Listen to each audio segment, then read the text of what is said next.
petit résumé de la dernière fois. Tout a commencé alors que Alina de Montagny, Gilles de la Taille et Antonin d'Izarn, 3 lames du cardinal, étaient face à la Seine sur un quai et attendaient et venaient d'attendre le Virgile, un petit navire qui vogue sur la Seine, et alors que il commence à parler des récents événements, c'est-à-dire à Virgile le marin, je vais y arriver, les récents événements, c'est un drac noir et aussi la disparition d'un tanneur.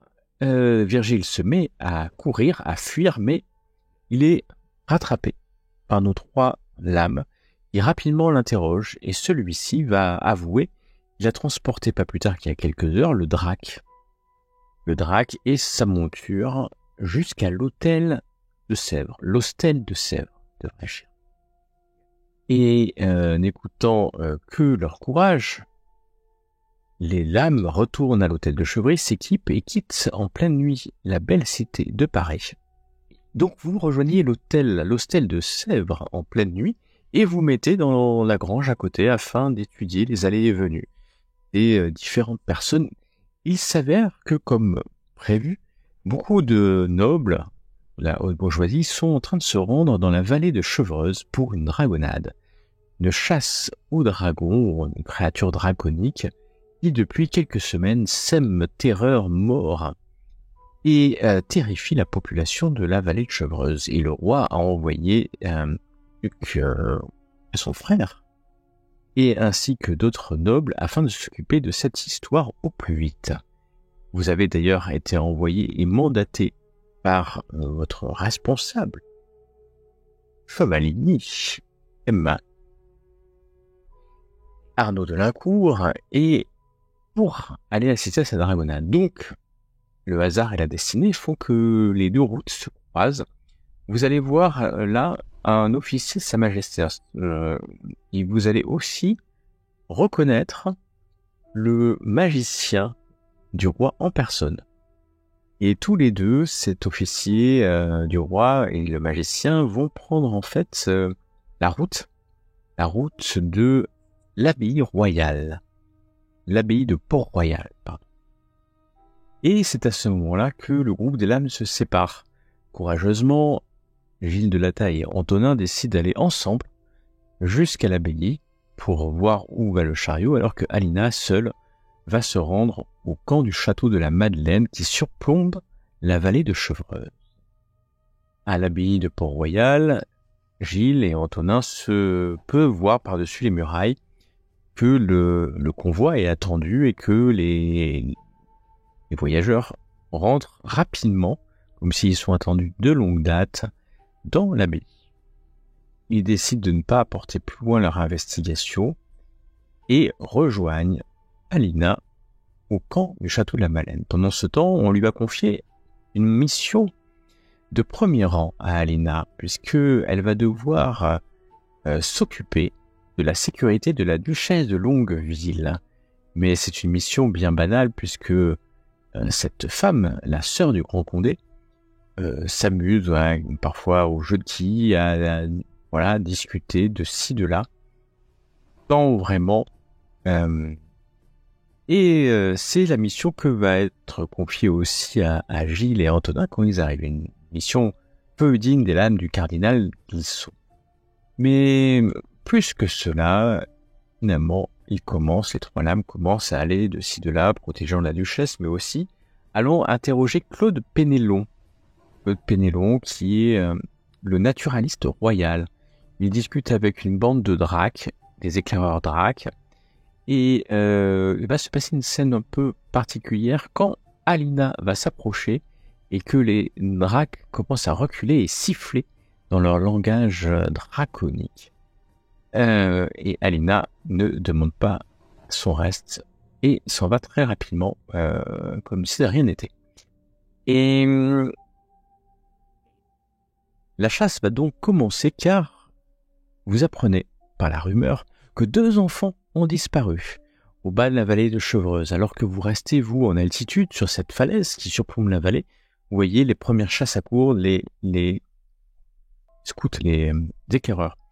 Les éclaireurs dracs qui partent, les chevaliers, les cavaliers, les lanciers se lancer à la poursuite de cette piste. 2 enfants ont disparu. Et peut-être écoutant votre intuition ou vos déductions, vous décidez de ne pas participer à la chasse à courre, mais de rester ici. Et c'est intelligence, car quelques minutes, longues minutes après le départ de la chasse, alors vous avez pu voir ces nombreux chasseurs s'éloigner, une tarasque gigantesque, complètement folle, surgit dans le camp de tentes entourant le château de la Madeleine. Le camp a été déserté, il reste que quelques soldats, quelques gardes, quelques écuyers et surtout quelques nobles peu amènes à faire la chasse. Et cette créature, cette tarasque frénétique, déchire tout sur son passage. Et c'est là que le courage de chacun ou de chacune va s'exprimer, puisque après des coups d'estoc et de taille de certains, nous allons retrouver Alina qui a sauté sur la créature, alors que Gilles est en train de s'être approché de la tente de Mère Angélique, la mère abbesse de Port-Royal, et que Antonin d'Izarn essayait au sol, lui, de pourfendre la créature. La créature est folle et se dirige suite à un coup envoyé, une flèche envoyée par Mère Angélique, un projectile. La tarasque se dirige vers la falaise avec Alina sur son dos. Et Gilles, effectivement, était allé protéger la duchesse, c'est sa mission. Il l'avait récupérée sur son cheval pour la mettre hors de danger. Mais en tout cas, la créature ne va plus vers l'estrade. Il va se projeter. Et à ce moment-là, alors que Antonin, tu es à côté de Mère Angélique, elle vient de décocher une flèche. Gilles à côté de Mère Angélique. Antonin qui est à cheval avec la duchesse. Et Gilles, tu vas voir tomber cette tarasque. Alors que Alina, que fais-tu? Mais, du coup, est-ce que l'histoire du jeu d'athlétisme, c'est pas bête, hein, dans le sens où est-ce que je pourrais essayer au moment où elle passe le bord, de sauter pour me retrouver sur le bord de la falaise plutôt que sur la terrasse. Ça peut paraître une bonne idée. Oui, hein. Ça peut paraître une bonne idée que tu veux faire. Et Donc, athlétisme. On peut laisser de l'athlétisme ou alors de la survie. Puisqu'après, tu es en mode survie et tu t'agripperais plutôt sur la falaise que essayer de sauter. À toi de voir comment tu souhaites le faire. Athlétisme, j'ai 4, survie, j'ai 8. Ça a l'air mieux. En théorie. En théorie. Ouais. Ouais. Ouais.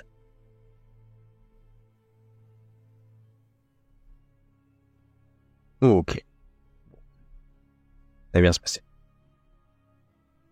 Tu l'as anticipé en fait. Oui, Alina de Montagny, tu as anticipé. Peut-être est-ce parce que au fond de toi, tu ressens un peu la souffrance de cette créature, de cette tarasque, que tu as anticipé. Non, aucune empathie. Donc tu n'as pas du tout ressenti quoi que ce soit quand tu sens que cette tarasque va mourir, hein, qu'elle va s'écraser au sol.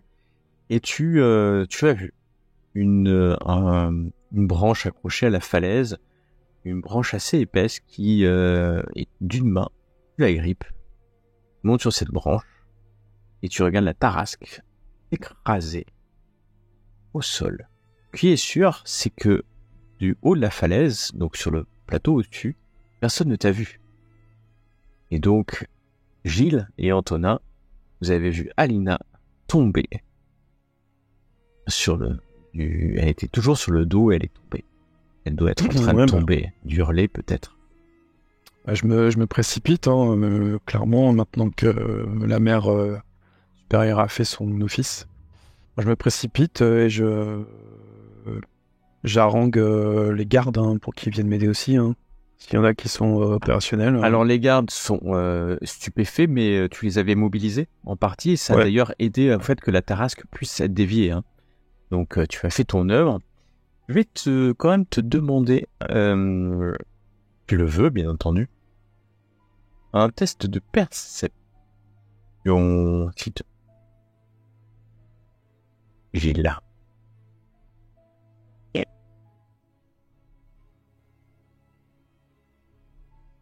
Ah, super.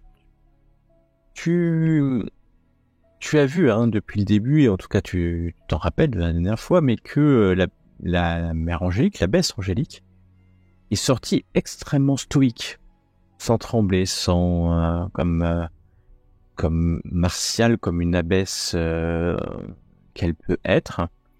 Et tu vois aussi, au moment où tu t'approches hein, et que tu harangues les gardes pour aller vers la falaise, vers la faille, tu vois que les nobles regardent l'abbesse, la mère Angélique, avec un regard de remerciement, en tout cas de reconnaissance.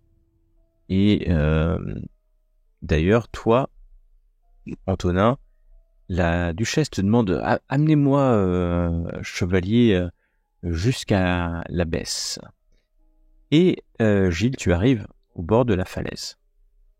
La tarasque est écrasée au sol et à 2-3 mètres en dessous, accrochée sur une branche, assise même sur une branche avec dignité, se trouve Alina de Montagny. Enfin bon, c'est ce qu'elle peut Alina là. Avec dignité, faut le dire. Ok. Bah écoute, on fait ce qu'il faut, c'est-à-dire si c'est difficile, on utilise une corde, si on peut descendre tranquillement... Non, en quelques instants, tu utilises à 2-3 mètres avec une corde, tu remontes Alina. En revanche, la tarasque est vraiment à 60-70 mètres en dessous, écrasée, hein, en contrebas, dans les rochers. Et d'ailleurs, il y a des premiers chasseurs, ou des premières personnes qui étaient en bas, qui se dirigent vers le cadavre de la tarasque. Très vite, d'ailleurs, vous êtes entouré de nobles. Oui, je t'en prie.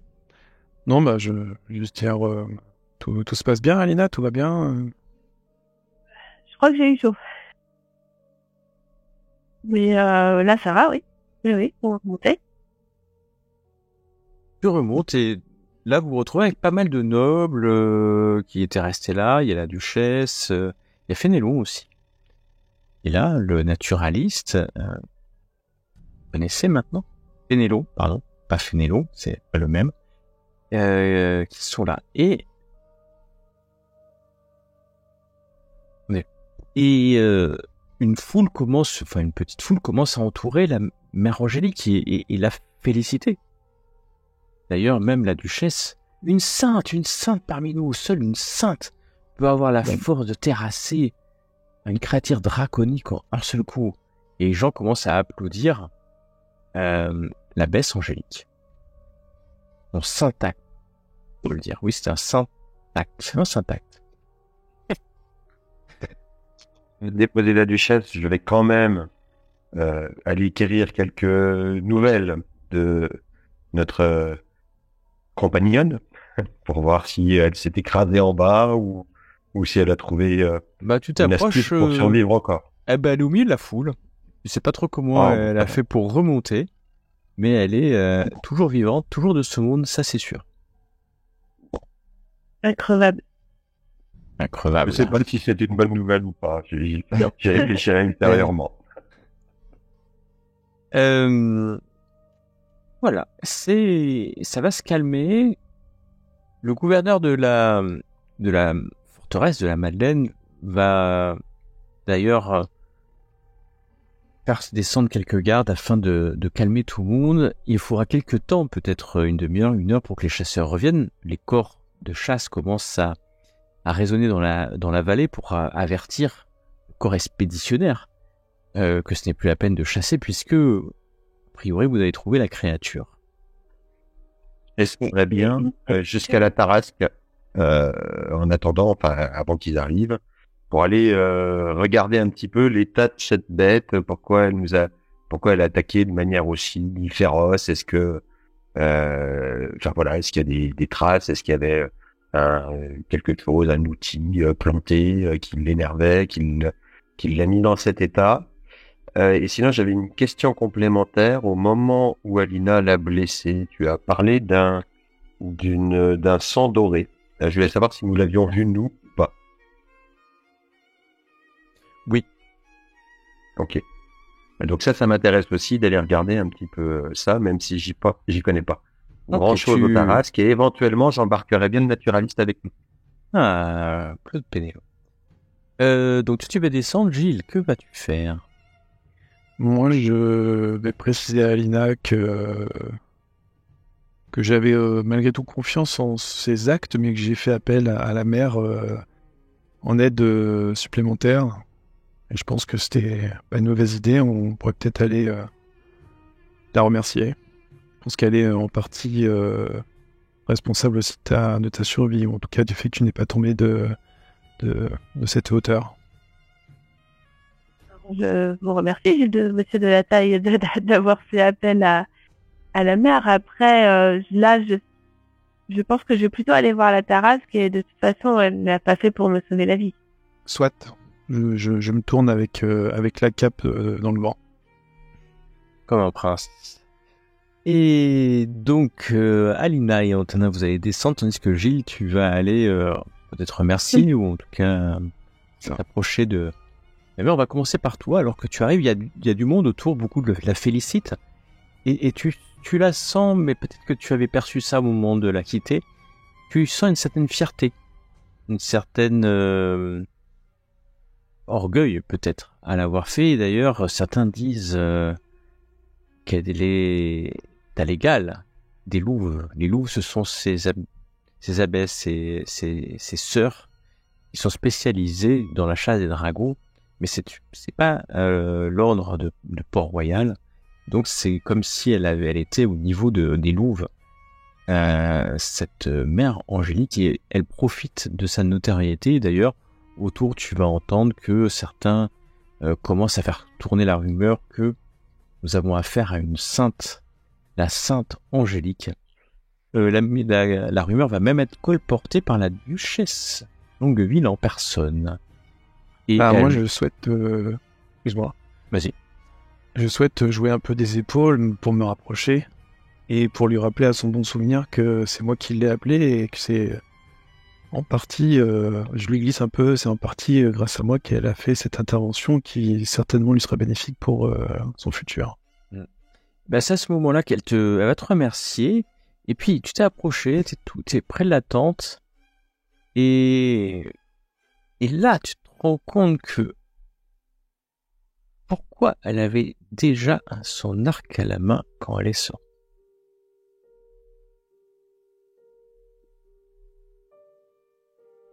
Et tu te dis, c'est quand même parce que la tente est profonde. Il y avait des cris, effectivement. Tu es venu la chercher, elle n'était pas dehors quand tu es arrivé. Ouais. Peut-être que quelqu'un lui a dit qu'il y avait une tarasque, c'est possible, mais il dit quand même que... Ouais, le timing était un peu... C'était... Alors, tu y allais directement, toi. T'as pas attendu ton reste, tu étais allé tout de suite.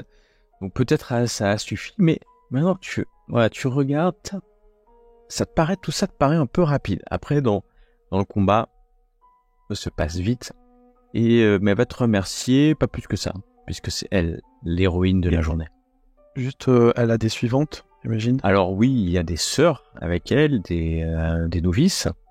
Ils sont là, mais pas énormes. Il doit y avoir une petite dizaine de personnes, ouais.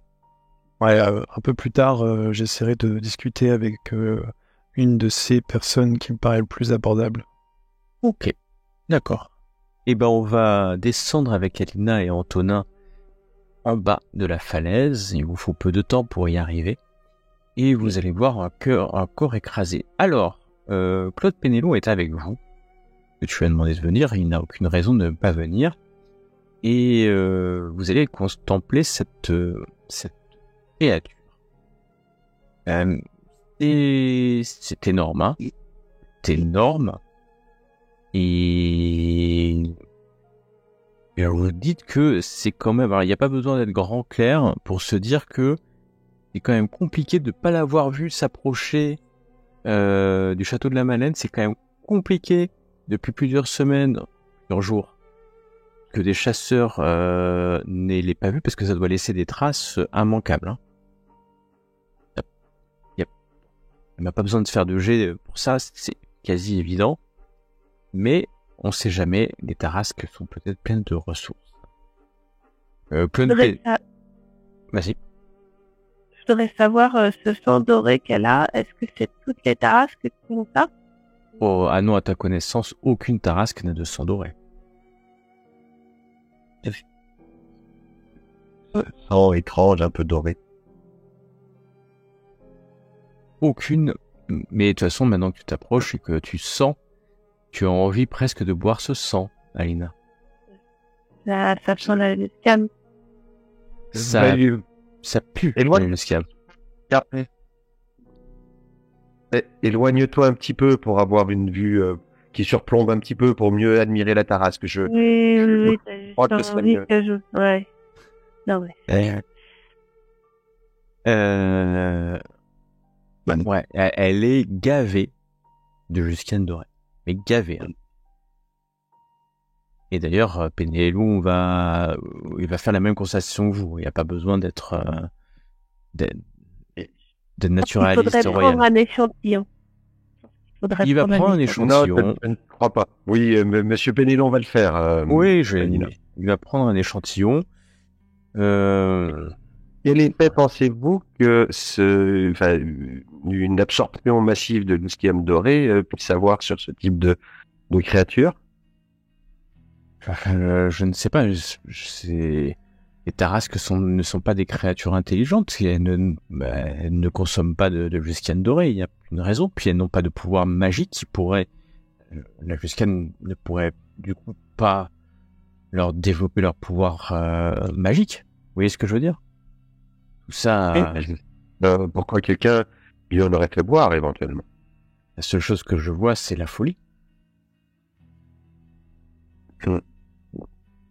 Écoute, t'as un max de donner des tonnes de Luscane doré à une tarasque. Vous voyez qu'elle est gigantesque, hein, cette tarasque. Et elle était extrêmement forte. Oui, ça va coûter un max. Ça va coûter un max. Bon, elle est bien morte en tout cas. Alors, bah là, elle est tombée de 70 mètres. Elle est morte de chez mort. Plus mort. Là, je vous ai même pas dit confirmer, mais oui, je vous le confirme. Elle est Je décédée. pense qu'il faudrait prendre un petit peu juste pour nous. Pour le ramener à Chevreul. Ouais, je demande alors de trouver un petit flacon, de récupérer un petit échantillon de sang. Et donc de sang doré. Ça peut être un élément de preuve si c'est nécessaire. Tu as raison, Alina. Et je mets ça dans ma sacoche sans que ça s'approche trop de toi. Je prends beaucoup sur moi, hein. Oui, c'est bien. C'est bien sûr. Tu prends Tu as beaucoup un sur toi projet. pour pas en consommer tout de suite. Et donc Pénélope va faire des schémas. Hein, enfin, il va dessiner, voilà, ce qu'il voit d'autres chasseurs. Et nous allons remonter en altitude, prendre un peu de hauteur sur la situation, alors que Gilles commence à interroger les suivantes. Très vite, tu vas tomber sur alors, tu vas plutôt sur une sœur, tu vas plutôt sur une novice, tu vas... Sur une novice, ouais, c'est plus facile. Vas-y, au fond de ta pensée, c'est plus malléable. C'est ça. Voilà. Et bah, tu vas tomber sur une jeune novice. Elle s'appelle Madeleine. Et elle aussi, subjuguée par la puissance de la mère supérieure, et pleine de louanges envers sa supérieure.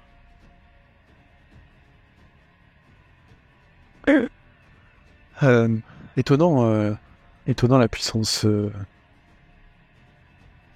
qu'elle dégage. Oh, mais c'est sa ferveur, sa foi religieuse et sa puissance d'âme qui a fait cela, je n'en doute pas. Et c'est sans compter la croix qu'elle a utilisée en guise de projectile, qui est un cadeau de sœur Agnès. Sœur Agnès? Oui. Tu la connais, Sœur Agnès, ou... Vous la croisez, vous l'aviez croisée déjà. C'est une sœur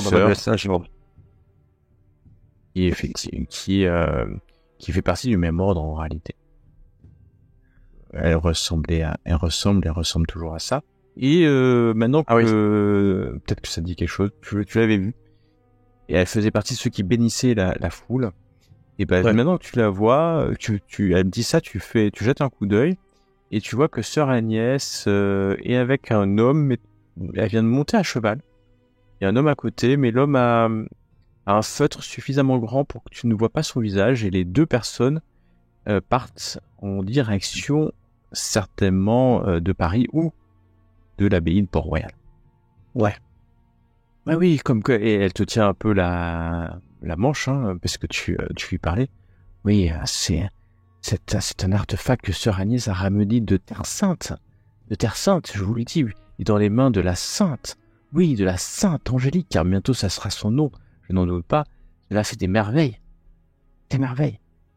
Nous allons aller prier à nouveau dans le cercle de pierre, comme nous le faisons souvent, afin de donner la puissance à notre mère supérieure bien-aimée.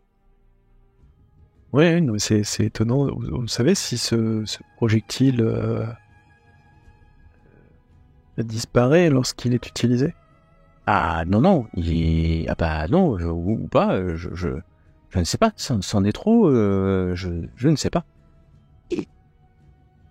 Et la mère supérieure, elle est autant sur le qui-vive que cela, à peine eu le temps de l'alerter qu'elle avait déjà décoché son projectile vers le monstre. Oh là là, mais vous avez un succès aujourd'hui. Je crois qu'on peut le dire. Il y a même une prouesse avec ça. Ouais. Très bien. Ne pas relancer ton jet, on sait jamais. Non, ça n'a rien de prouesse. Ah ouais, elle est toujours sur ses gardes depuis... Et c'est vrai que maintenant que vous me dites, chevalier, depuis qu'on est arrivé, depuis que Agnès lui a donné sa croix sacrée, la mère Angélique la portait toujours à la main. Oui. Et avec un arc à côté aussi. Comme si elle allait pouvoir chasser des choses étranges. Mais hormis une bête de cette taille, sur quoi elle peut lancer ce type de projectile? Je suis désolé, chevalier, il n'est pas dans mon devoir de savoir ce que fait la mère supérieure. Hein. Et elle rougit et te laisse comme ça sur cette entrefaite. Je vois qu'elle est très mal d'avoir quelque part écorné l'image de Sainte Angélique. Je vais faire un salut du chapeau. Elle ne te regarde même plus, elle rougit, elle s'en va. Et alors que tu te retournes, tu vois que sœur Agnès et l'homme n'a pas pu reconnaître ont disparu. Diantre. Tout en bas, Fénélon va sortir une espèce de croix. Alors, j'aurais dû la décrire un peu, cette croix. C'est pas une petite croix que tu as sur toi, hein. D'accord? C'est une croix d'une croix que tu pourrais mettre dans une chapelle assez grande. Et cette croix est faite en métal. Elle est assez pointue. Et donc c'est clairement... alors ça pourrait être utilisé comme un couteau, petite lance, ou comme un projectile. Mais il faut avoir un arc adapté. On peut pas prendre n'importe quel arc, il faut une corde suffisamment grosse. N'oubliez pas qu'elle a sorti un arc, elle a tiré cette de croix avec son arc, qui doit mériter, vous en êtes sûr, Alina et Antonin, de l'entraînement. Parce que c'est pas une flèche ordinaire, c'est plus lourd. Et clairement, le métal est un métal... ah bah tiens, c'est un bon point. Antonin, toi, tu peux t'approcher sans problème. Alina, je te demanderai un test d'âme pour pouvoir t'approcher de cela. Conserver la tasse et Alina, de manière à ce qu'elle ne fasse pas de gestes inconsidérés. Et Aude, je sais pas dans la tournée. Si. me dit de faire un test d'âme. Je trouve que c'est pas mon signe. Ouais, aux âmes bien nées. Ok, 5 c'est un succès, donc tu sens quand même que ce métal est particulièrement dangereux pour toute créature qui pourrait avoir du sang draconique.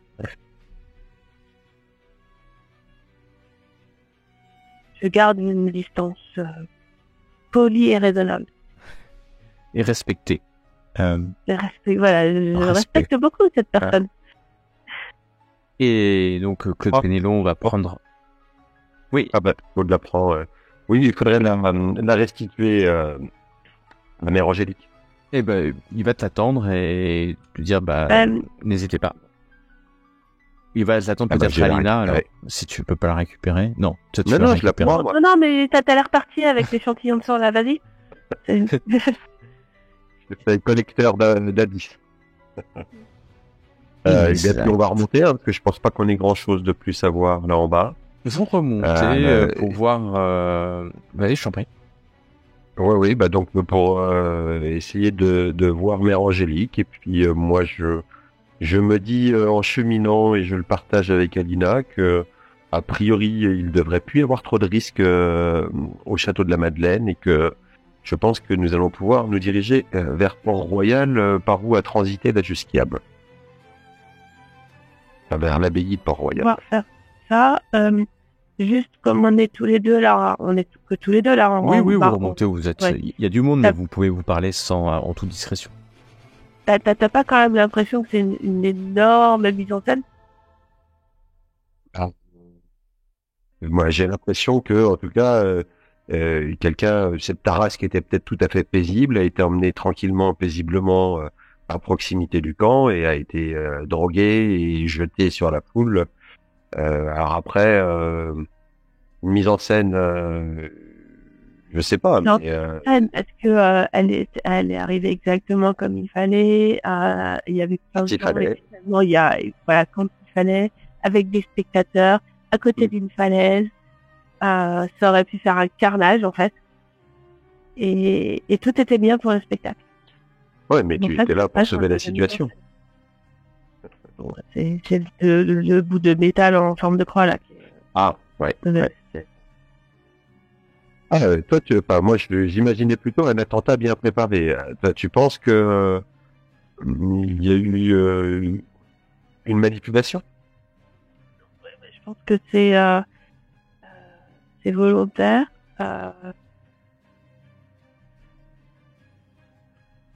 Et que les gens qui savaient mettre la bonne arme au bon endroit sont clairement dedans. Après, l'intention, c'était quoi? C'était de faire des spectacles, se faire mousser, tester une nouvelle arme. Non, mais maintenant, on va pas de toute façon la mère abbesse, Mère Angélique, qui est abbesse de l'abbaye de Port-Royal, où justement a transité la Jusquiame dorée. Donc, ceci peut effectivement se relier à cela, pourquoi pas. Après, l'idée, enfin, vu l'attitude des nobles qui l'entouraient, et peut-être, je ne sais pas où en sont les luttes d'influence ou de pouvoir au sein du clergé, mais peut-être y a-t-il plusieurs factions qui se disputent la bienveillance du roi. On demandera ça à Gilles, il doit savoir. Oui. Et donc, je me rappelle qu'on nous a demandé d'enquêter sur le trafic de Jusquiame et de voir s'il y avait des intérêts politiques derrière. Ben oui. Alors, on a retrouvé la Jusquiame, il faut qu'on en comprenne l'intérêt politique, et je crois que la prochaine étape pourrait être à l'abbaye de Port-Royal. Vouloir être insistant. Et c'est en devisant ainsi que vous arrivez en haut, vous retrouvez Gilles qui est encore en charmante compagnie peut-être, mais c'est plus peut-être une nonne, mais quelqu'un d'autre, on ne sait pas, il discute de ci, de là, cherchant certainement des informations, mais vous le retrouvez. Ouais, j'hésite pas à rappeler aussi que les chevaliers ont fait leur devoir, hein. Parce qu'il n'y a pas de raison que le clergé récolte tous les lauriers, donc aussi. Et d'ailleurs, la vitesse ne devrait pas oublier. Il lui a permis de s'échapper de ce gradin, d'abord. Et la duchesse ne l'oubliera pas, et d'ailleurs, elle te fait un petit signe de la main quand tu passes à côté, mais attends, c'est rien à voir avec Sainte Angélique. Tu mérites toute l'attention. On est d'accord. Tu as sauvé la journée, certainement, et tu es la bête qui, depuis des jours et des jours, terrorise la vallée de Chevreuse. Et vous voilà tous les trois réunis. De plus en plus de chasseurs reviennent. On partage un petit peu nos questionnements avec Gilles, voir si lui connaît un petit peu des mouvements politiques au sein du clergé, des différents ordres éventuellement. Je crois que Sœur Agnès fait partie de l'ordre de Saint-Georges, l'abbesse de Port-Royal. Maintenant, est-ce qu'il y a d'autres clergés qui peuvent ou ordres de cette nature qui peuvent avoir aujourd'hui une oreille attentive, peut-être de la noblesse ou du roi, et qui pourraient se sentir en compétition? En parlant de la Sainte Agnès, c'est elle qui a permis ce qui a éradiqué la bête. Hein. Sans cet objet, je sais pas trop comment on aurait pu en venir à bout, hein, peut-être en combattant simplement, mais voilà, il faudra peut-être aussi voir de ce côté-là. Bah, sur vos questionnements, oui, ça se tient. Après,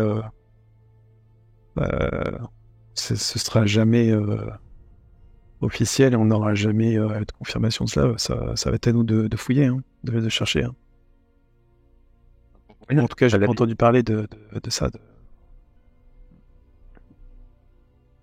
On se dirige à l'abbaye de Port-Royal pour essayer d'enquêter un petit peu là-bas. Ça me paraît. Parce que si on part s'entraîner, je mettrais bien de rendre la croix noire pour l'instant à la Sainte Angélique. De toute façon, puisque c'est une sainte, elle n'aura pas besoin de ça. Tu veux la garder? Bah peut-être pour l'instant, oui, avant de savoir où on va. C'est une monnaie d'échange. On peut peut-être l'utiliser effectivement à l'abbaye. Et là, je commence à baisser un peu de ton. Parce qu'on commence à passer dans quelque chose d'un peu différent. Mais on peut peut-être l'utiliser pour entrer effectivement, prétextant que nous la ramenons et que nous l'avons trouvée en bas, par exemple.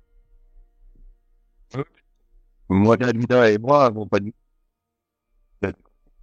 J'ai pas entendu. Alina et moi n'avons pas pu voir qui l'avait décoché. Bien sûr, mais justement, je pense qu'il faut pas qu'on traîne sur ça. Ouais. Si on veut faire ça, faut pas qu'on traîne.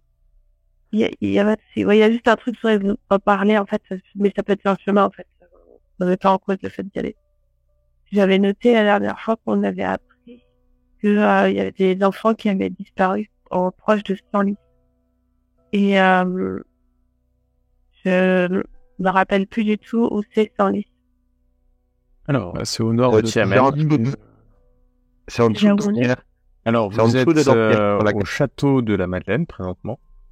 Donc là, en dessous, c'est la vallée de Chevreuse, hein, avec le château de Dampierre, dont vous voyez les toits. Et Senlis, c'est un village un peu au sud-ouest. Et effectivement, c'est l'annonce de la disparition de ces deux enfants qui ont fait partir la majorité, presque la totalité des chasseurs, en direction de Senlis. Tout le monde a dû penser que c'était la Tarasque qui les avait. Ok. La créature draconique, puisque personne ne savait que c'était une Tarasque, effectivement. Ouais. C'est une diversion, j'ai pas vraiment envie d'aller... Les diversions où on est pris pour des ânes à courir après le mauvais indice, on a déjà eu ça il y a pas si longtemps que ça. Donc moi j'irais bien direct à la source de l'endroit où a été apportée la jusquiame dorée, hein, parce que c'est de là qu'elle a été ensuite transférée à l'intérieur du corps de la Tarasque, hein, de toute façon. Peut-être. Ouais, et je veux pas garder cet objet rapide trop longtemps, donc effectivement, allons-y. Bien d'accord. Donc, on se met en route et on parle en route. Ok, bah vous chevauchez, redescendant la route du haut du château de la Madeleine jusqu'à l'intersection qui vous permet de partir au nord vers Port-Royal. C'est assez calme, puisqu'il n'y a pas effectivement grand monde, quelques marchands, quelques villageois. Des gens arrivent face à nous.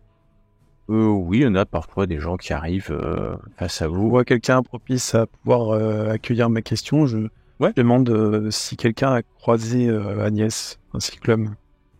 Alors, décrivant. en les décrivant, tu vas trouver, vous êtes sur cette route qui monte vers le nord, tu vas trouver un forestier qui dit que oui, j'ai vu une nonne et ainsi qu'un chevalier. Ok. Il n'y a pas plus tard qu'il y a 20 minutes à peu près. Ça doit correspondre à la durée d'avance. Je lui jette une pièce comme toi tu le fais avec nous et puis je dis aux autres que on est sur la bonne voie. Si on lui fait la description de la maison du jeune officier royal, est-ce que ça correspondrait à l'homme qui accompagnait cette nonne? L'officier royal, non. Non. Ok. Pas du tout. Enfin, pas du tout. D'un autre côté, tu décris un mec comme ça, de taille moyenne, brun, pas trop gros. Après, s'il me dit pas du tout, c'est que c'est pas une Sarah pour le Non, mais non, il dit non, c'est pas l'impression, mais... Ouais. Mais bon, Ok. monseigneur, j'ai ma pièce, je peux m'en aller. Non. Bonne journée, merci. Et il va repartir dans sa forêt, couper son bois ou faire d'autres choses. Et vous voilà bientôt en vue de Port-Royal, c'est là où vous voulez aller. Alors, encore une fois, je vous le décris. Ça fait à peine quelques heures, finalement, que vous l'avez croisé pour la dernière fois, enfin pour la première fois. Et je vais les amener. Donc, c'est une grande abbaye, des grands bâtiments, il y a des grands murs qui entourent une grande partie de la propriété. Il y a des champs, des jardins. C'est une riche abbaye, d'ailleurs certainement une des plus riches de France. Et maintenant vous connaissez un endroit, une petite colline, pas très loin avec quelques arbres, qui vous permettent de surplomber légèrement ce que je vais appeler les remparts, les murs. Ou alors il y a la porte principale qui vous permet de rentrer, en tout cas de demander asile, ou de rentrer dans l'abbaye. Il n'y a pas de garde. Observé, bon. Ouais, tu observes, mais comme je vous dis, il n'y a pas de garde. C'est pas, on n'est plus à l'époque médiévale et donc il n'y a pas de garde de l'abbaye. Peut-être qu'il y a quelques quand même fermiers ou on va dire des personnes qui s'occupent de la sécurité, mais c'est pas lourdement protégé. Et d'ailleurs, vous voyez même que les remparts eux-mêmes sont pas là pour empêcher de rentrer, mais plutôt ont une utilité. Alors, ils sont vieux et l'utilité d'empêcher le bétail de s'échapper. Voilà. Et on rénove pas les murs tous les matins parce que ils sont usés. Ça fait bien longtemps que l'abbaye n'a plus besoin de ces murs protecteurs pour les défendre des bandits de grands chemins. Discutons de l'approche avant d'entrer. J'ai une petite question avant. Je viens de me souvenir de quelque chose. C'est pas l'abbaye de Port-Royal qui a eu un massacre qui concernait des lames il y a quelques années. Il me semble. C'était à Dampierre, au château de Dampierre. D'accord, c'est pas ici. Ok, alors c'était pour savoir si. Ouais, c'est pas loin. C'était pour savoir si le culte local avait besoin de se redorer le blason. Ouais, je réfléchis en fait à qui profite le crime et pourquoi. Non, c'était à Dampierre et c'est une histoire de marquise, mais c'est dans les archives des anciennes lames. Plusieurs de ces lames sont mortes d'ailleurs depuis, et pas à Dampierre. Et du coup, vous, Antonin, vous pensez que des tarasques ont été dopées ici? Je pense qu'une tarasque a été dopée ici. Après, est-ce que tout ce qui s'est passé avant n'était que d'ici, parce qu'il n'y a jamais eu de traces de tarasque ou de monstres sauriens identifiés nulle part. Il n'y a jamais eu de déclaration permettant de décrire le monstre. Donc, je sais plus moi, un Drake noir, par exemple, aurait très bien pu avec sa puissance et sa force, mutiler quelques personnes pour faire croire à la présence d'un monstre, attirer ici une chasse, avec le Grand Condé, sa sœur et tout le gratin parisien. Et puis organiser à bon moment l'attaque réalisée peut-être par une Tarasque parfaitement docile si elle n'avait pas été dopée à la Jusquiame dorée, et éventuellement en plus avoir préparé tout cela en armant Sainte-Angélique afin qu'elle puisse briller en société. Voilà.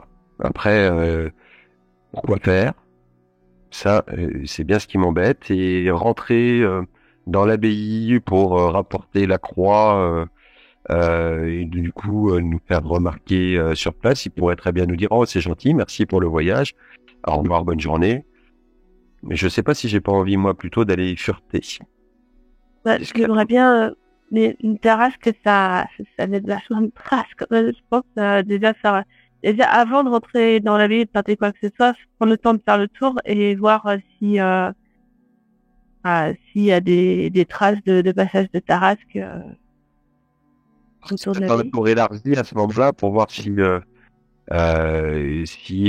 peu dans les alentours de l'abbaye, il n'y aurait pas une grotte ou un endroit où cette tarasque aurait pu être installée en attendant d'être alimentée. Mais à mon avis, on va pas trouver de traces de tarasque dans les jardins de l'abbaye, quoi.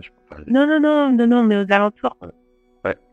Ok, vous faites une reconnaissance aux alentours. Alors, j'oubliais, mais en fait, la journée a bien avancé puisque le matin, vous étiez parti de l'hostel de Sèvres. Les heures ont avancé, le midi était passé.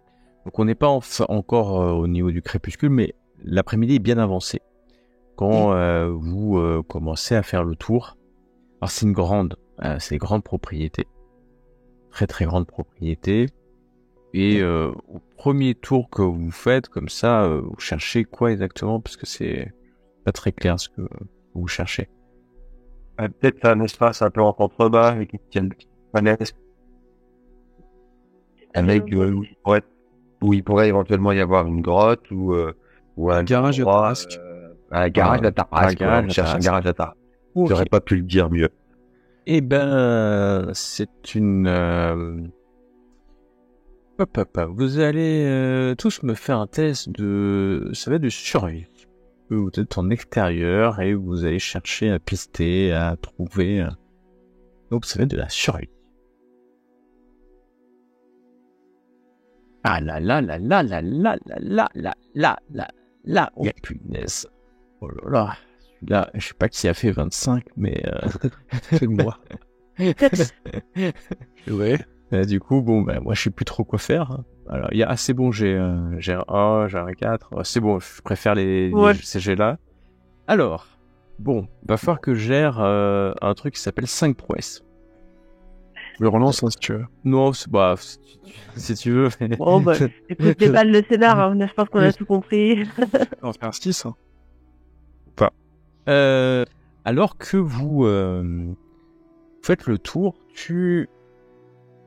C'est bizarre, Gilles, parce que c'est pas ta spécialité. Le pistage, toi t'es un homme de la ville et t'es pas un homme des champs. Hein, c'est bien connu. On peut dire que c'est de la chance, donc. C'est pas ta spécialité. La chance, le hasard ou la destinée. À toi de choisir. Mais à un moment donné, au détour d'un bosquet, tu vois, il y a un chemin dissimulé. Et en fait, non, c'est pas de la chance. Tu te rappelles que t'as dit la novice, Madeleine. Elle t'a parlé d'un cercle. Si tu te rappelles. Ouais, un cercle de pierre, ouais. Et c'est peut-être ça qui te met sur la piste en disant, attends, cette histoire de cercle de pierre, il est où déjà? Et non seulement tu vas te rendre compte, tu vas trouver le cercle de pierre qui est extrêmement bien dissimulé. C'est un cercle, alors c'est pas un cercle comme Stonehenge ou des vieilles pierres au milieu de la forêt. Ça fait une espèce de cercle. Mais non seulement là, tu vas trouver quelques pierres au sol, tu vas trouver qu'il y a des inscriptions draconiques dessus. Et un peu à l'écart, derrière ce cercle, d'ailleurs, vous vous demandez, hein, Alina et Antonin, comment il a pu trouver cet endroit. C'est improbable et impossible. Donc vous savez que c'est un citadin avant tout. Nous sommes les jambes. Et On est habitué. on est habitué. Et en fait, il fallait savoir qu'il y a un cercle de pierre quelque part pour le trouver. Tu l'avais pas su, tu l'aurais pas trouvé. Et un peu plus loin, tu vas trouver un camp. Tu vas trouver un camp. Clairement, t'es pas un spécialiste, mais tu sais que on a essayé d'effacer les traces de ce camp il y a 2-3 heures. T'es pas un spécialiste, mais tu te rends compte que il y a une chaîne suffisamment grosse pour attacher une tarasque. T'es pas un spécialiste, mais tu vas te rendre compte qu'il y a quelques heures, une seule personne, s'est occupée et tu trouves la trace d'un tonneau au sol, de la taille à peu près de ce que vous avez pu voir sur le cheval qui s'était enfui la veille. Et clairement, tu vois des traces de jusquiane, quelques gouttes de jusquiane dorée au sol, qui te permet d'être sûr qu'on a donné ici de la jusquiane dorée.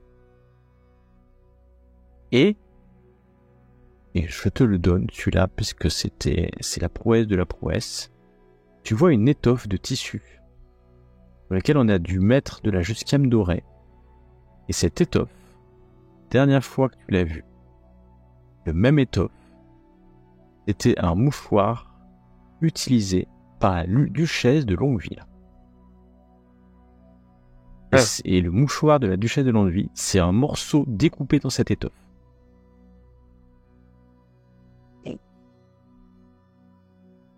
Ouais. Voilà.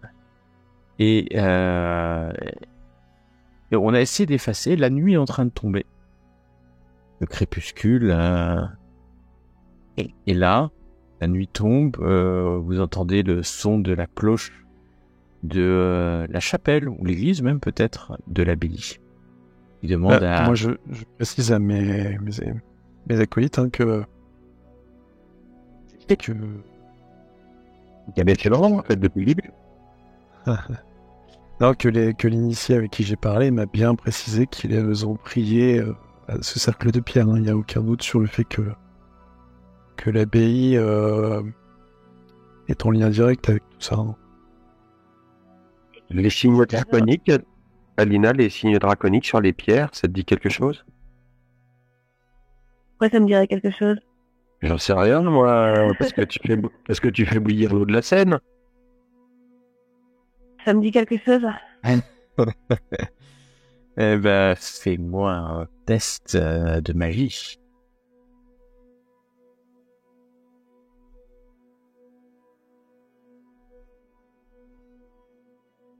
Ça te dit quelque chose? Oui, ça te dit quelque chose. Alors, sous couvert de vieilles pierres, usées par le temps, les inscriptions draconiques sont bien plus récentes. La magie qui est à l'œuvre ici est une magie de soumission. Je ne connais pas le rituel, mais oui, t'es clairement sur une magie peut-être liée à l'enlumineur aveugle ou l'assassin sans visage peut-être. Mais tu sais pas exactement ce que ça fait, c'est pas destructeur, mais tu dois pouvoir soumettre la volonté de simples humains grâce aux sortilèges qui sont activés par cette pierre. Par ces pierres. Mieux là pour voir. Non, je rigole. Bon, si je vous dis ce que ça me dit, vous m'épargnerez vos réflexions. En tout cas, on aura découvert une utilité à tes prouesses. Bon, je vous dis ce qu'il vient de dire. Voilà, je sais pas exactement ce que c'est. Ce sera un truc en rapport avec un rituel de soumission. Soumission d'être humain, en fait, de ce que j'ai compris. Non, pas d'être humain, de Tarasque. Je sais pas, dans l'explication... Non, c'est pas ta race, c'est pour l'esprit humain, ouais. Pour l'esprit humain, en fait. Hein. Pourrait être utilisé pour soumettre les les nonnes quand elles viennent prier ici dans le cercle de pierre, parce que c'est assez étrange d'aller prier dans un cercle de pierre quand on est à 600 mètres d'une abbaye quand même. Et est-ce que quelqu'un s'en sert pour manipuler les peut-être Mère Angélique et c'est ça? Non? Alors jusqu'où est l'ensorcellement Moi, j'y comprends rien, hein, donc. Est-ce que c'est quelque chose qui a l'air actif? Et ça peut se déclencher, mais là, ce n'est pas actif. Ne sent pas la Est-ce que magie je en sais cours. je sais comment le déclencher? Non. Je n'ai Non. pas assez experte en ce type de magie pour le savoir. D'accord. Moi, si j'avais un... Excuse-moi, si on déplace une pierre ou si on brise le cercle d'une manière ou d'une autre, est-ce que quelqu'un qui voudrait essayer de le déclencher, du coup, serait mis en échec? Parce que quoi qu'il fasse avec, à mon avis, c'est pas sain. Donc, si on peut faire en sorte que le dispositif ne fonctionne plus et que ce soit éventuellement un peu discret, puis pourquoi pas qu'on attende de voir s'il y a quelqu'un qui vient s'en servir. J'en sais rien, mais peut-être que ça pourrait être intéressant. Je pense qu'il s'en rendrait compte. Mais je pense aussi que c'est une bonne idée de se planquer pour voir qui c'est qui vient se servir. Parce que c'est récent. C'est super récent. Après, moi, ce que j'allais dire, c'est que si j'avais un rituel cinéma qui me permet de soumettre l'esprit humain, je me contenterais pas de petites notes sans importance, en fait. Je dirais plutôt ici. Avant d'attirer la grande noblesse qui a été sauvée et qui veut assister, je sais pas moi, à la messe sous les étoiles. On a quitté le château. Hein, je sais pas où ils en sont, mais On aurait peut-être dire, enfin, moi, le fait que ce soit le mouchoir de la duchesse de Longueuil et tout ça, on aurait peut-être dû rester un peu là. Ah, c'est pas que maintenant c'est terminé, ils ont fait ce qu'ils avaient à faire. simplement que Mère Angélique soit traitée comme une sainte, je suis pas sûr que ça apporte un quelconque déséquilibre politique, tu vois. Donc, j'imagine que c'est peut-être qu'une étape. Il y avait beaucoup de gens et dans toutes de tous les horizons. Ça va quand même rayonner loin. Ben à ce moment-là, va falloir voir comment nous on peut relier à ce moment-là la sainte avec le crime de manière à la faire tomber un petit peu de son piédestal. Pour ces gens-là. On a ordonné spécifiquement de protéger la duchesse de Longueuil. C'était l'aide de camp l'aide de camp du Grand Condé. Ouais, mais qui a fait ça parce qu'il savait pas trop quoi faire de vous, hein, en réalité. Oui, je disais juste que c'était une coïncidence, que ce soit justement. Est-ce une coïncidence? Mais si on peut demander à la duchesse de bien vouloir sortir son mouchoir pour se rendre compte qu'il sent la jusquiame dorée, ce qui est hautement illégal, cela dit en passant, et qu'on lui demande qui lui a remis ce morceau d'étoffe, il y a peut-être moyen de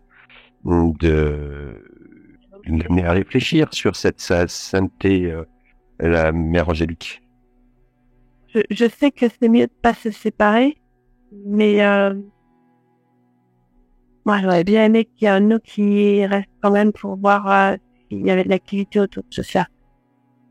La nuit est tombée maintenant, puisque vous discutez, la nuit est tombée, vous entendez au loin le bruit de l'abbaye, et à un moment donné, vous entendez au loin de nombreux chevaux, certainement vers la porte de l'abbaye.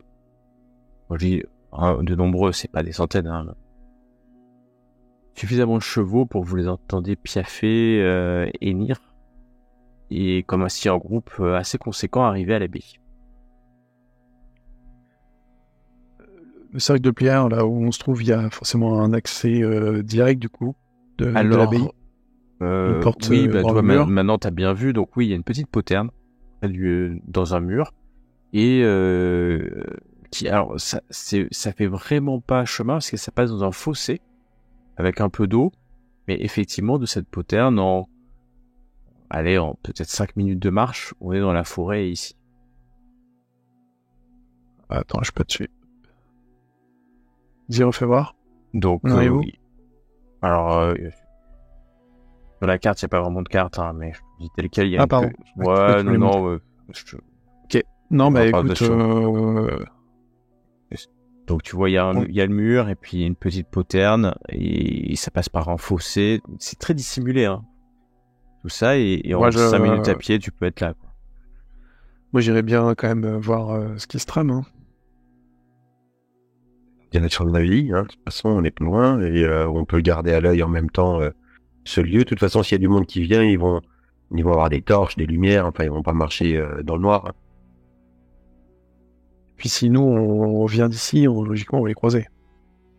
Ça va être sympa.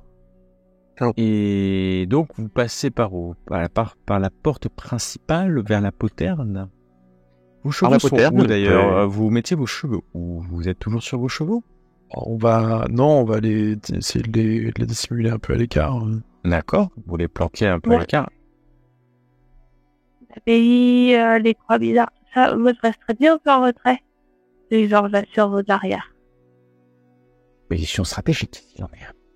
Je suis sur stratégie.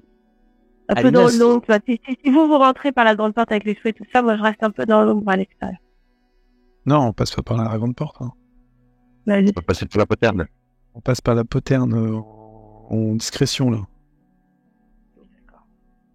Donc Alina, tu vas avec eux, tu restes dans l'ombre parmi les ombres. je vais avec eux tant que c'est pas, D'accord. voilà, tant qu'il y a moyen de se planquer. Et Ouais. si à un moment donné, il n'y a plus moyen de se planquer. Il fait très nuit, hein, alors que vous glissez dans ce fossé, marchant entre ronces et flaques d'eau jusqu'à la poterne. Vous vous rendez compte que la serrure est très rudimentaire et que c'est pas fait pour protéger quoi que ce soit. Hein. Bah, Et je vais l'ouvrir du coup. Ouais, tu passes ta dague et ça s'ouvre. Hein. Enfin, globalement, c'est d'accord. Vous l'avez l'ouvrir et au moment où tu vas l'ouvrir, ça grince quand même. Hein. C'est gonds un peu vieux. J'aime bien le grincement. Et vous voyez dans des bâtiments sortir une petite procession et emprunte un chemin directement vers la poterne. Vous avez le temps de rentrer dans l'abbaye, hein, si vous voulez rentrer. Vous avez largement le temps. Je pense qu'on va plutôt faire demi-tour et aller se mettre en position vers le cercle de pierre. Et Ils rentrent à Alina, l'intérieur, là. ils sont dans le bâtiment. Ils sont en train de Oui, ils viennent vers la poterne.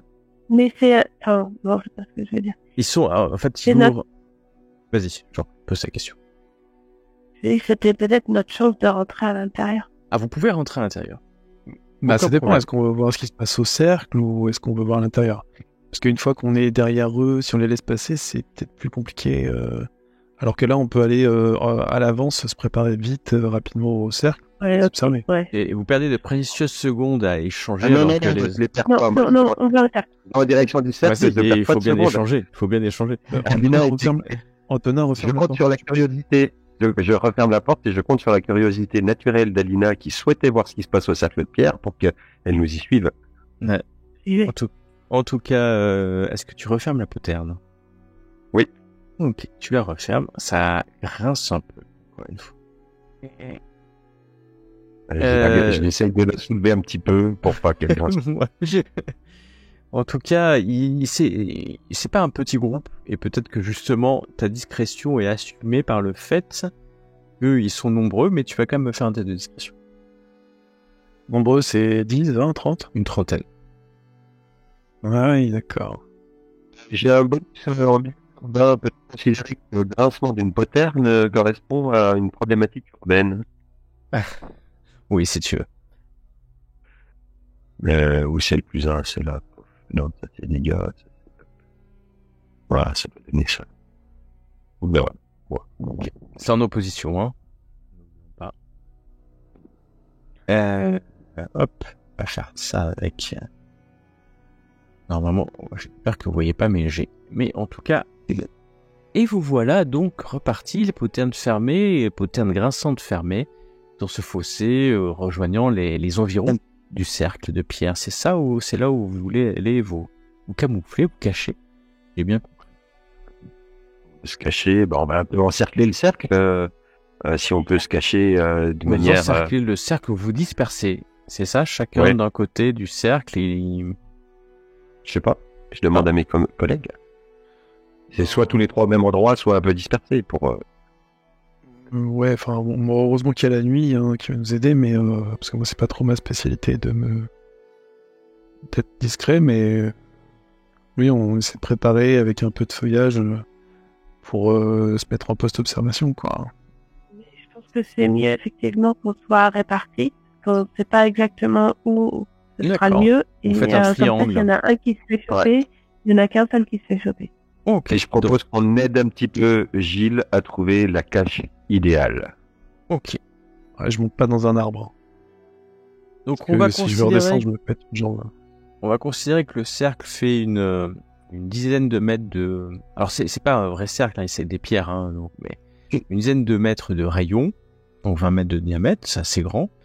Et donc vous faites un triangle où vous êtes globalement à 15-20 mètres d'écart chacun dans la nuit la plus totale, sans lumière, puisque le but c'est pas d'être vu. Donc vous perdez rapidement de vue les uns les autres, cachés qui derrière un fourré, qui derrière un tronc d'arbre, peut-être même l'un ou l'une au sol allongé pour mieux voir arriver ce groupe. Qui ne tarde pas à arriver. Une trentaine de pèlerins, je vais les appeler comme ça, car ils sont encapuchonnés tous. Et vous en voyez certains armés, qui vont rester un peu à l'extérieur, peut-être des gardes. Et personne ne se méfie, hein, il n'y a pas de... Bon, c'est pas comme s'ils cherchaient quelqu'un, ni même si ils se méfiaient de ce qui allait se passer. Et puis ce groupe s'approche. La proportion de pèlerins-gardes, c'est que je dirais qu'il y a une trentaine de personnes. Hein. Il y a peut-être 5-6 gardes qui vont rester à l'extérieur, et le reste va rentrer dans le cercle. Mais si, ça peut ressembler à cela, alors que au cœur, donc il y a des pierres autour, hein, ces fameuses pierres qui semblent faire un cercle, et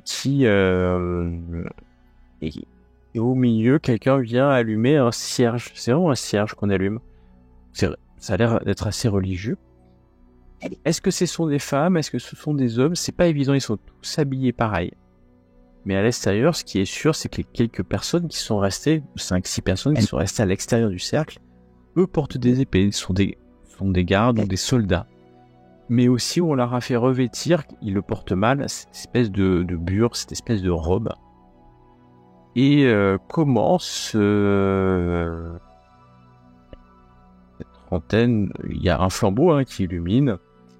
Clairement, maintenant, vous vous rendez compte que nous sommes dans un ancien lieu de culte païen, vous le savez maintenant, draconique, mais un peu rénové. À chaque fois que vous voyez les capuchons se lever, vous voyez qu'ils portent des masques, en plus des capuchons. Des masques, mais alors qui sont pas du tout draconiques, ce sont des masques plutôt de burlesque, de carnaval, de théâtre, de guignol peut-être. Donc assez moqueur, assez rieur, appelé comme ça. Est-ce que les masques... Alors j'ai deux questions. La première, c'est est-ce que les masques, c'est des caricatures de personnes connues? Non. Non, d'accord. Et la deuxième question, c'est est-ce qu'il y a une des personnes qui a l'air de plus diriger la cérémonie? Oui, il y a une des personnes qui va aller au milieu, qui va lever une coupe. Une coupe, et vous allez entendre. La voix, c'est une femme. Vous reconnaissez, en tout cas, surtout Antonin, qui a porté cette femme il y a quelques heures, la voix de la duchesse de Longueville. Je porte en toast à la réussite de notre plan de conquête du royaume de France.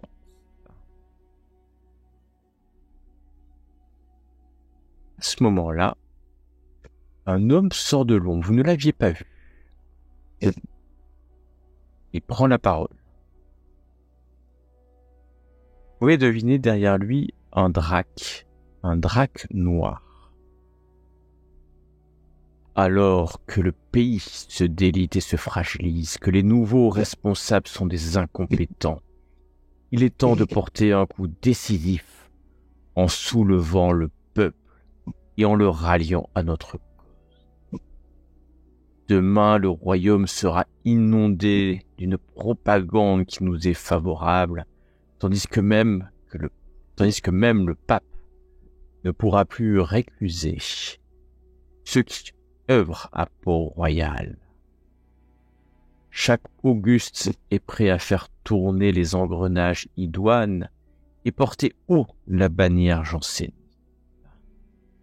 Port-Royal sera la nouvelle Babylone, et à l'instar de cette pauvre Tarasque sacrifiée tantôt, Port-Royal fera bientôt trembler les puissants de la capitale, ceux-là même qui envoient leurs espions, pensant qu'ils ont une quelconque valeur à être autour de nous. Et nous allons passer en on va intervenir à ce moment-là. On va passer en ronde. Pour cette invitation. Clairement, Alina, vous avez été repéré, les derniers mots de cet homme qui est sorti de nulle part, qui c'est pas le drac, hein, c'est un homme. Mais derrière lui, il y a le drac. Les derniers mots sont clairs sur le fait qu'ils vous ont repéré, et je te laisse décider ce que tu veux faire.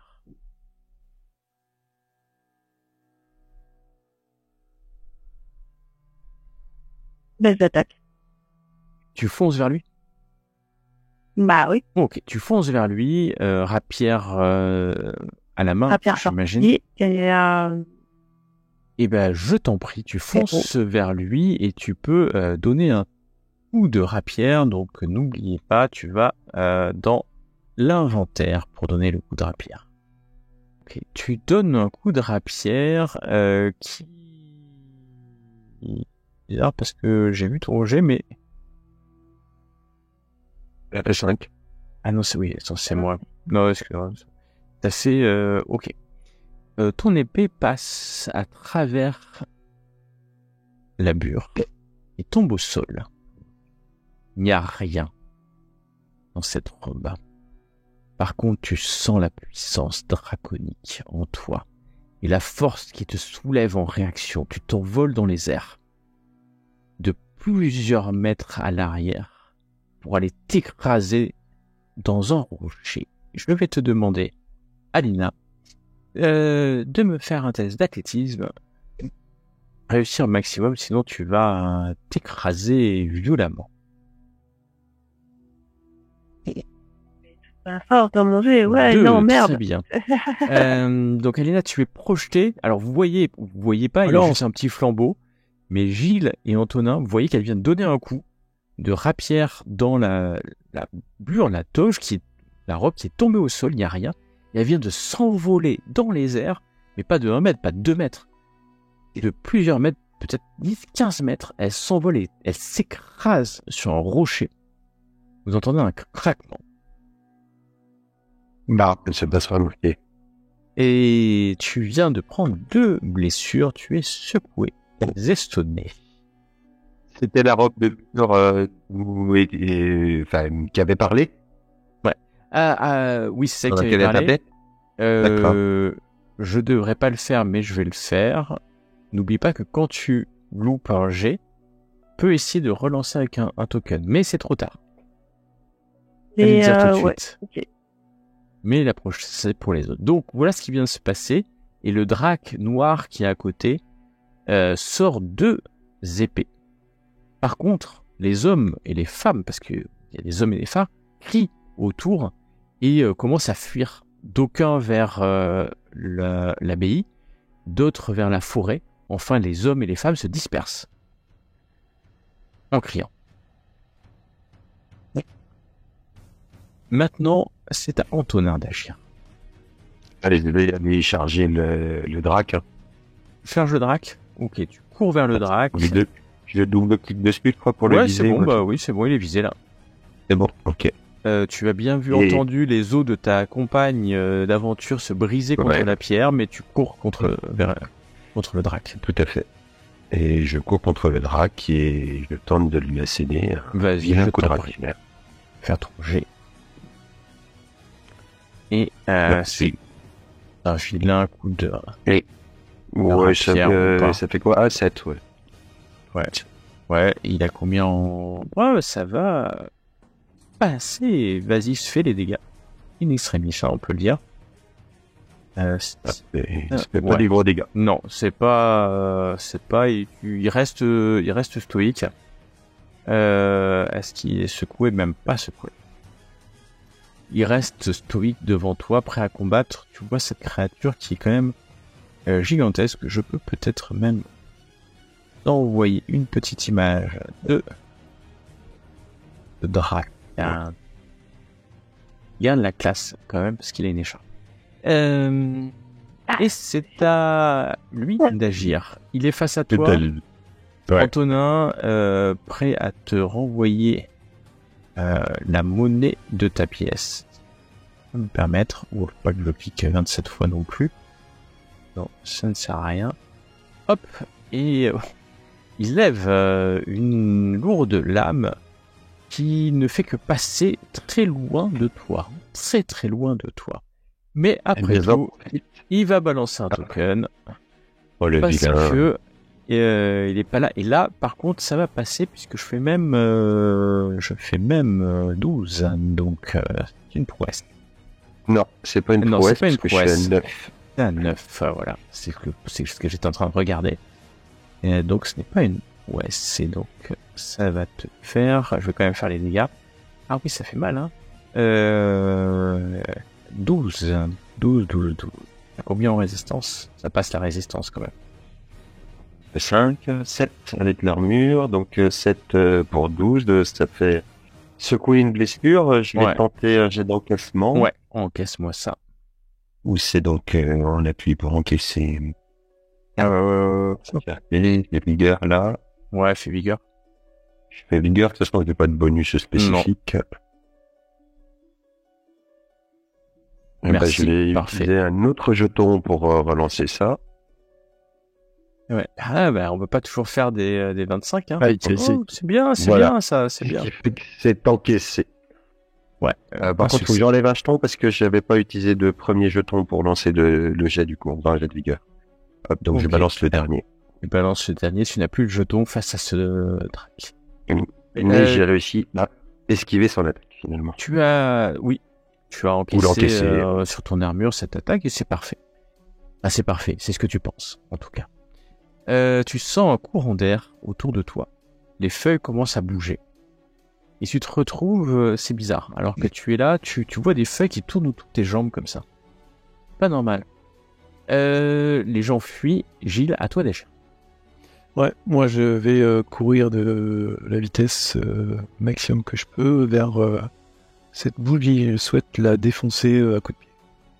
Ok, le flambeau qui est au milieu, tu cours, tu Ouais, donnes Je un me dis coup. qu'elle a peut-être quelque chose à voir avec... Très bien, tu Aucun donnes visible, un là, coup et en fait vous êtes tous dans la noire, le noir le plus total. Il n'y a plus de lumière. Vous êtes dans la forêt, il fait très sombre, la lune ne passe pas et la seule qui peut voir un peu la nuit. Et vient de s'écraser contre un rocher. Ouais, j'ai pas une lanterne avec moi, un truc... Alors il faut que tu prennes le temps de l'allumer. Bah écoute, c'est mon prochain move. Ok, le prochain move sera... je peux même te laisser... Là, t'as juste bougé et donné un coup de pied dans un flambeau. Hein. Je considère que ton action du round est d'allumer la lanterne. Ouais, c'est ça. Et donc, tu allumes une lanterne, tu illumines toi en préférentiel, préférentiellement, et tu vois les dos des gens qui sont en train de fuir cet endroit, alors que le round est fini. Et que nous allons commencer par Gilles de la Taille, qui vient de faire une reine de caste à toi des chiens. Eh bien, lanterne main gauche, pistolet main droite. Ouais. Et donc là, en définitive, le danger, il n'y a que le drac. Hein. Il n'y a que le drac. Enfin, le seul danger que tu vois, c'est le drac. Ah, si. Bah.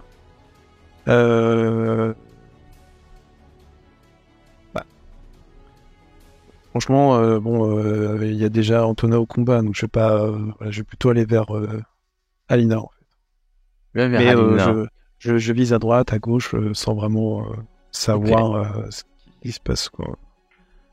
Et je m'approche d'Alina, ouais. Pour voir s'il a besoin, elle a certainement besoin d'assistance. Certainement, et nous allons passer à Antonin. J'ai bien pour la situation, merci. Petite question, aurais-je encore sur moi cette magnifique croix noire? Mais bien sûr que tu penses cette Eh bien, croix, écoute, Sandra. je vais d'un geste ample la sortir de tout ma cape et essayer de l'enfoncer profondément dans le corps de ce vil drac noir. Ah, très bien. C'est comme une épée, hein. Donc Ah bah, c'est parfait. tu peux le targeter et Il est déjà targeté. Par contre, je vais faire combat et parapère parce que... non, pour l'instant, moi, je vois que t'as targeté Alina de Montaigne. Non, il est pas C'est targeté. gentil. Non, il est pas targeté. Désolé. Il faut avec le... Si je touche déjà. Je sais exactement ce que ça fait. Voilà. Ah bah voilà, c'est pas mal ça. Voilà. Voilà. Bon, bah ça va passer, hein, c'est sûr. Vérifie si c'est une prouesse. Non. Ouais. Ouais, 12, je pense qu'il a 7. ouais. Ouais. Ah, je voulais faire ça en attaque totale, mais je l'ai pas précisé. Ouais, voilà, et donc tu balances en fait, tu la sors, et au moment où tu la sors, les feuilles qui tournent autour de toi s'arrêtent de tourner autour de toi. Le drac te regarde en face, enfonce le pic dans son corps, il ne peut pas le parer, il est presque paralysé, et il se fiche. Les yeux s'éclairent d'un rouge illuminant quelques instants de ce rouge et la vie quitte son corps instantanément. Ça fait de la Rome, celle-là. Instantané. Tu entends Eh ben, un on va... hurlement et la terre sous toi explose, te projetant. Fais-moi un test d'athlétisme. Abîme. C'est bien qu'il arrive à côté d'Alina, comme ça j'ai les deux d'un coup. C'est resté. Petite prouesse. Il suffira. Tu vas être projeté, mais pas de plusieurs, peut-être 2-3 mètres. Tu vas quand même arriver à rouler au sol. Et tu vas juste... je te laisse un test de perception. Je te laisse un perception, puisque ce sera en opposition. Tu peux voir quelque chose ou ne pas le voir. Nous verrons bien. Voilà. Ok. Et bah, tu ne vois rien. Gilles, tu as pris... Cette unité pouvait être éventuellement... J'en sais rien. J'ai entendu un cri, une explosion, point. Je n'ai pas reconnu le cri de la vitesse. Non. C'est qui. Non, tu entends, non. Et Alina, Okay. tu es pas en grosse forme. Faut bien dire, à terre. C'est la question que je voulais poser. Qu'est-ce que concrètement je peux faire quand je suis dans cet état-là? Concrètement, ce que tu peux faire dans cet état-là, bah, t'es à terre pour l'instant. Légèrement sonné, tu peux te libérer, hein, quand même. Me libérer, c'est-à-dire je peux me relever? Bon, relever, excuse-moi, oui. Bon, Je suis plus français.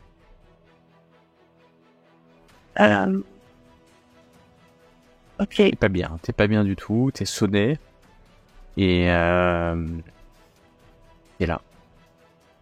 Ouais. Gilles est juste à côté de toi et en tout cas est en train de courir vers toi. Presque à côté. Et je cherche des yeux à Antonin. Tu cherches Antonin, tu vois dans la lumière de la lanterne portée par Gilles que Antonin est au sol, il a roulé. Il se relève pas difficilement, mais il porte la croix en métal à sa main. Et à part la lanterne, il n'y a pas d'autre lumière.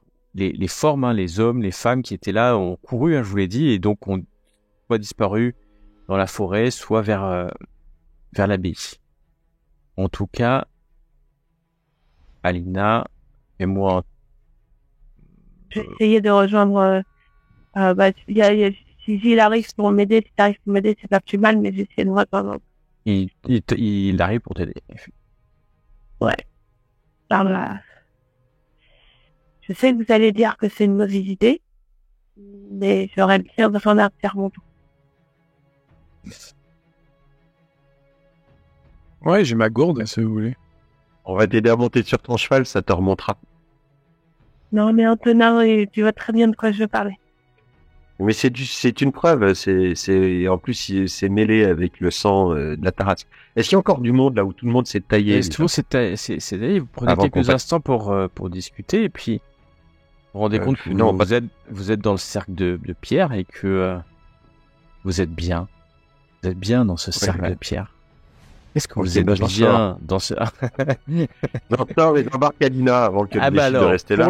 pour sortir, je vais avoir besoin d'un test d'attribut d'âme. Et je vais demander pour ce test une prouesse. Et t'as dit que ça servissait des esprits humains. C'est ça. On va voir bah, ce qui se passe. Sortir, moi, hein, j'ai fait Ah. 6, ce qui est propre, hein, mais C'est dame, c'est ça, c'est dame. Dame, oui, c'est ta spécialité. Oh, ok. Vous êtes bien là? Vous êtes ah oui, bien j'ai plus de jetons, donc moi. Ouais, mais ceux qui ont des jetons, vous pouvez relancer, hein, n'oubliez pas. Hein. Il Faut te le dire à chaque fois. T'as dit une prouesse, c'est bon là? Où ça? Attends, une prouesse. Où ça? Qui? Non, vous avez fait que des succès là, pour moi. Ah, 6, mais il faut faire 8 au moins. good. Alina, non, J'ai pas pensé mieux. un jeton. J'ai pensé un jeton aussi pour relancer. Allez-y, Moi, allez-y. Ça m'apaise si j'ai pas un petit peu d'alcool. Et je lorgne sur la plateau en me disant, bon, Alina l'a peut-être Ah. mérité quand même, cette jusqu'à. Je vois que peut-être. Ah, tu sors de la Juscam et donc Alina essaye de sortir, mais elle y dépense tous ses jetons. Gilles, non, toi, tu te laisses. Non, j'ai pas tout déporté, mais oh, Gilles, je non. laisse calme. Allez, J'ai- partageons ça, on est bien ici, on va. Et Donc, vous tu avez vu, sors, j'ai tué un drac noir ce Tu soir. sors un flacon de Juscam, enfin enfin c'est pas un flacon, c'est un flacon Juscam. Bah, c'est du sang, en C'est fait, du c'est du sang sang de Tarasque mélangé avec Tarasque de avec de la la Jusquiame. jusquiame dorée, hein. Ah C'est- ouais, c'est C'est spécial. presque, ça va presque être Alina du cannibalisme. On lève bon. Mais bon, c'est parti. Et Il faut- vous n'arrivez pas à sortir, perdez votre mental, vous restez là un peu avachis en vous regardant, vous perdez de précieuses secondes, de précieuses minutes. On n'a rien. Est-ce que je peux taper un grand coup dans un caillou? Non, même pas, t'es trop flasque, t'es trop mou. Bon. Comme Gilles qui se laisse un peu aller, tu te sens pas bien, Gilles, comme si tout ça n'avait pas aucune importance. Tout. Et puis d'ailleurs, ce couteau là que tu as, Gilles, dans ta main, peut-être qu'il serait mieux dans ton cou, dans ta gorge. C'est un flingue que j'ai. Ah oui, c'est un flingue, ah ouais, bah il serait mieux dans ta bouche peut-être que là, dans ta main. Alina, J'essaie de le lâcher. Tu essaies de le lâcher, non, il se rapproche doucement de ta bouche, alors que tu résistes, mais pas vraiment. Alina, tu as un flacon de Jusquiame doré, mélangé avec du sang de Tarasque. Et je vais le boire. Parce que Ah, tu je suis bois. bien là. Tu la bois, Mais Ok. oui. et tu la bois d'un coup, il va pas t'empêcher Non, il va pas t'empêcher de le faire, donc non, bien sûr, tu vas le boire. Et elle est concentrée. Hein. Elle est sacrément concentrée. T'en avais déjà bu, mais pas beaucoup, hein. Tu l'avais. Rappelle-toi, hein. T'en avais juste Oui, pris. mais celle-ci, un elle peu. est diluée dans du sang, non? Elle est diluée dans du sang. Et donc tu bois le flacon. Et Bah, en fait, je me dis que je suis sous l'effet du cercle là. Donc, ah ben là, t'es l'effet, en train de je te me sens laisser bien. aller, de te laisser avachir. Bah, Ouais, ça va ouais, être tant mieux, je vois tout. simple. Tu sens et tu vois autour de toi comme en plein jour. Tu vois le dragon qui est là à quelques mètres, jouant avec vos sens. La puissance de ce dragon. C'est la dernière chose que tu vas voir, toi, alors que tes deux compagnons te voient t'illuminer de flammes. Ton corps se brûler, se consumer. Et les pierres exploser autour de vous, une à une. Gilles, alors que tu as ton pistolet à poudre noire qui est dans ta bouche, tu reprends connaissance. Tu te rends compte que Antonin a son épée sur sa veine. Il a été en train d'enfoncer son épée sur la veine de son bras. Sans t'en rendre compte,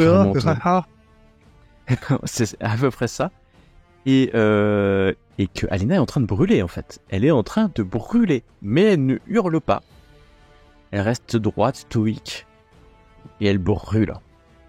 De 1000 feux rouges, des flammes bleues et noires, violettes et parfois blanches. Elle brûle et vous entendez un bruit, un cri. Et vous sentez quelque chose qui s'éloigne. Que faites-vous ? Je vais mettre mes petites affaires et je sors du cercle. Et j'essaye de me placer en dessous d'Alina, des fois que tout d'un coup elle tombe, pour essayer de la rattraper et qu'elle ne s'écrase pas par terre. Alors tu te mets à côté d'elle et au bout de peut-être 1 minute, encore comme ça, d'un coup les flammes s'arrêtent. Elle tombe, tu la ramasses. Sa peau est complètement brûlée, noire. Des cloques partout. Ses yeux sont clos, mais tu imagines qu'ils ont dû exploser dans ses orbites. Encore en vie. Elle respire. Et nous allons faire l'épilogue. Maintenant. Vous ramènerez Alina. Le groupe s'est dispersé dans la nature. Vous êtes sûr d'avoir entendu la voix de la duchesse. Ça, c'est sûr. Les autres, quant à eux, vous n'avez pas pu les observer suffisamment pour savoir qui ils pouvaient être. En tout cas, Arnaud de Lincourt va prendre les choses en main et envoyer des hommes de Richelieu là interroger la duchesse. Malheureusement, il y a quand même d'Antilly. Il y a du jeune fils Andilly, officier de son état, qui a transporté la Justiniane. Exactement, tu vas parler d'eux. Et également cité quand même la bannière des jansénites, enfin raconter un petit peu le... Et vous avez raconté ça, une enquête va être menée, et très vite un groupe de jansénistes, vous voyez ce que c'est les jansénistes ou pas? Le jansénisme, c'est un mouvement religieux, puis après qui est devenu politique. Je crois que c'est du XVIe siècle. Je suis sûr. Et en fait, il s'oppose à l'absolutisme royal et aussi à l'Église catholique telle qu'elle est à l'époque. Et donc, il pense, donc ça reste des chrétiens quand même, il s'appuie sur un ouvrage qui est l'Augustinus, qui a été écrit par ce fameux Jansénus, un théologien hollandais légèrement controversé quand même. Et les jansénistes pensent que le salut est entre les mains de Dieu et que les hommes n'y peuvent rien, en fait. Donc, point de besoin de rechercher sa grâce, et donc ils ont une liberté de pensée assez importante.